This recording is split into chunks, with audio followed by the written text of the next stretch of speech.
We're back. We're in focus. North Charleston's in focus, as a matter of fact. I'm joined by Mayor Keith Summey, North Charleston. Very familiar guy. Been mayor for a little while. Changing some things there in North Charleston. We were just talking earlier about Boeing and some of the environmental industry coming to North Charleston. Budding industries around here. It's just probably, as you said, it's going to mushroom. There's going to be a lot of people coming into your city. A lot of people looking for entertainment, a lot of people looking for a place to live. First of all, talk about the housing there in North Charleston and how it's changed and what's in the future there. Well, one of the things, we've always had the growth northwardly for new housing, but what we've seen happen now is the new housing that's coming back into the older areas of the city.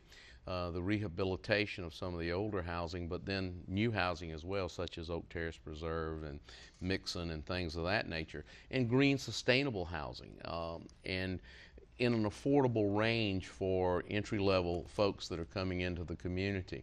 But we're seeing this because we had already I guess the core already built. We've got a lot of green space in that area, a lot of park space.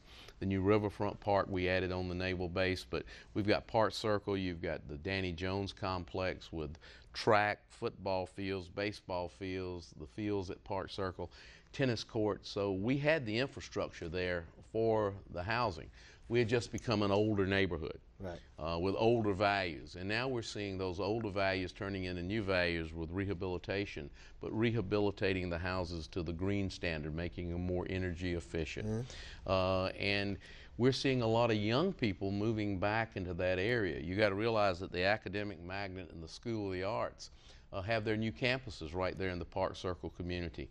And those campuses actually look like a small college campus. I mean, well, Park Circle there has become kind of a hip area right there. Oh, it is. It is. And if you look at the old village, when I became mayor, if you saw 10 cars on Montague Avenue in the old village in a day, you had a crowd.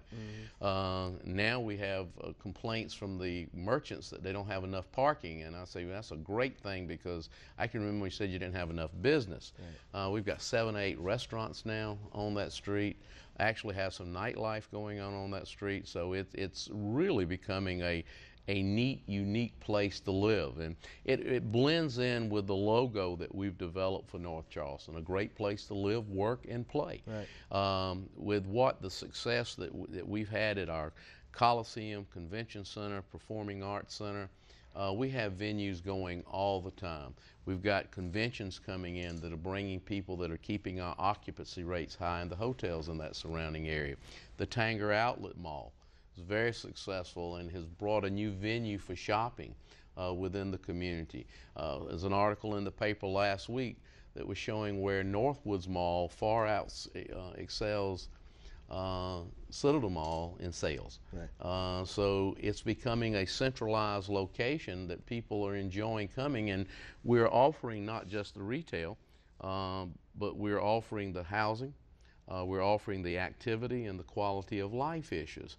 And we have seen changes, and you know, in my role, what I have to look at on a monthly basis is figures that we have to look at what's happening in North Charleston.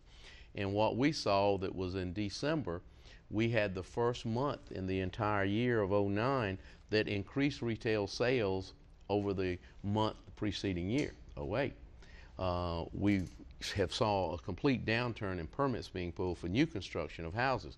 But in the first 2 months of this year, we saw 95 new houses, permits being pulled. So we're seeing that starting to incline up again. So those are the indicators, and I think the announcements of Boeings and things of that nature.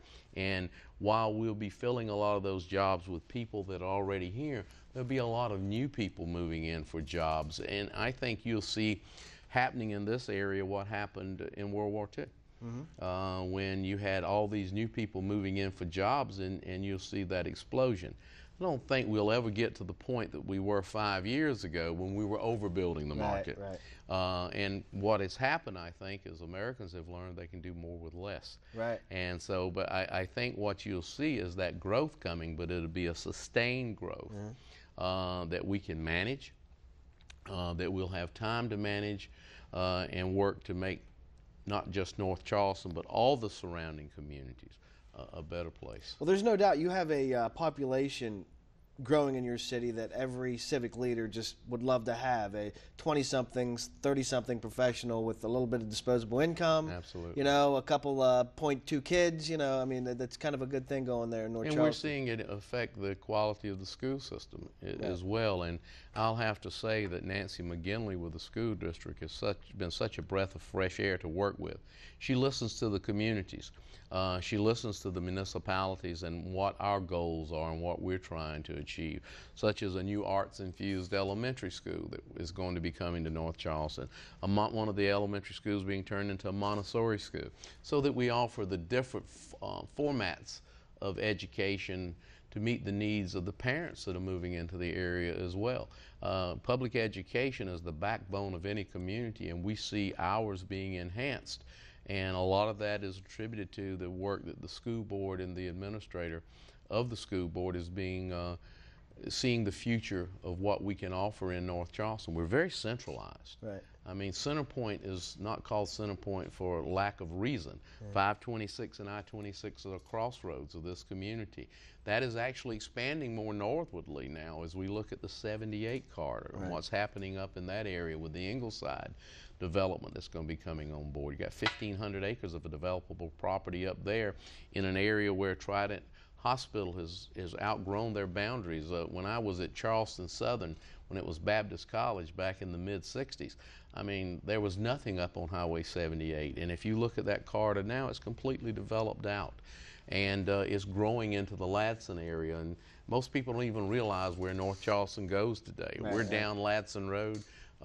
Somerville Ford Mercury on Dorchester Road's in the city of North Charleston. They have a Somerville mailing address, but they pay us taxes.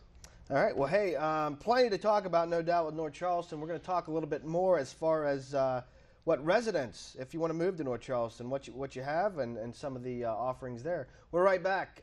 North Charleston in Focus, WLCN.